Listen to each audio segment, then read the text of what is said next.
Welcome. It's Hanifa YouTube channel here. Pa 5 April, mchaka cha 2023, kunayamba kumveka manong'ono akuti tsamba la mlaliki wodziwika bwino kwambiri mdziko muno, a Prophet Shepherd Bushiri, la mchezo la pa Facebook labedwa ndi anthu osadziwika bwino. Tsambali lomwe lili ndi anthu olitsatira pafupifupi 5 million linasiya kuoneka pa Facebook pa madzulo a tsikulo. Pakadali pano kamba kakusowa kumeneku anthu akuganiza kuti ukubawa aliba ndi kulipanga deactivate ndi cholinga chakuti lisazaonekenso pa Facebook po. Pofika mmawa wake pa 6 April mchaka cha 2023, kubedwa kwa tsambaku unatsimikizika mkazi wawo a Shepherd Bushiri, yomwenso ndi mlaliki. Mele analemba pa tsamba lake la mchezo kudziwitsa mpingo wonse wa ECG za ngozi yomwe wachitikirayi. Amele Bushiri analemba kudzera pa tsamba lawo la mchezolo kunena kuti akudziwitsa anthu onse otsatira mpingo wa United Christian Gathering ECG, womwenso ukumadziwika pano ndi dzina lakuti The Jesus Nation, komanso ndi anthu ena otsatira pa Facebook pa kunena kuti tsamba la mtsogoleri wa mpingo labedwa ndi anthu omwe akuganizidwa kuti akhoza kusokoneza kapena kuyimisa mchito, ndi anthu omwe akuganiza kuti akhoza kusokoneza kapena kuyimisa mchito ya Mulungu yomwe Abushiriwa akhala akuyigwira kwambiri kuyambira pomwe anayamba kulalikira nkhosa zake.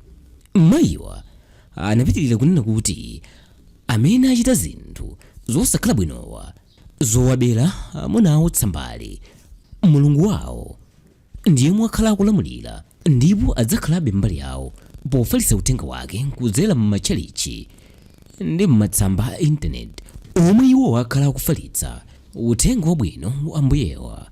Pa ichi mayiwa anapempha anthu kuti akhale abata komanso odekha pa nthawi yomwe abeledwa tsambali, popeza akudziwa kuti iyi ndi ntchito ya Satana amene wakhala akuvutitsa mbuyo monsemo ambirimbiri, ndipo iwowa akhala akupambana kwambiri mkangapo konse. Zachitikazi akuti sizilepheretsa otsatira mpingo wa Jesus Nation kuwanitsa zolinga zawo pofalitsa mawu a Ambuyewa.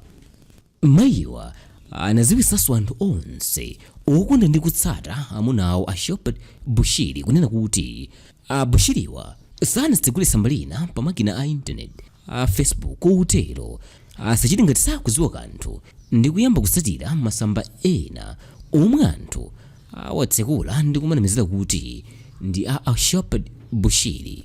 Pomaliza pa uthengawo, mayiwo anati akudziwa kuti pamapeto pa zonsezi iwowa akhala opambana. Zobedana matsamba zikunkana kulira kuno ku Malawi, makamaka ku anthu oyimba omwe akumanamizidwa ndi anthu okubawa kunena kuti adzitsasa malonda awo pa matsamba awowa ndipo adziwapatsa ndalama zochuluka kwambiri. Oyimbawa akapereka ma credentials awo sakumathanso kulowa m'masamba awowa, ndipo zikatero akumakhala kuti basi awabera matsambawo. Sizikudziwika ngati munthu wa Mulungu Shepherd Bushiri wabetsa tsamba lake motero. Oyimba monga Wikise, Skefa Chimoto, Jolly Bro, Physics ndi Blaze ndi ena mwa omwe anabeledwapo masamba awo a mchezo mdziko muno, ndipo iwowa anabeledwa ponamizidwa kuti azipatsidwe ndalama za nkhaninkhani okubawa akasasa malonda awo pa masamba awowa.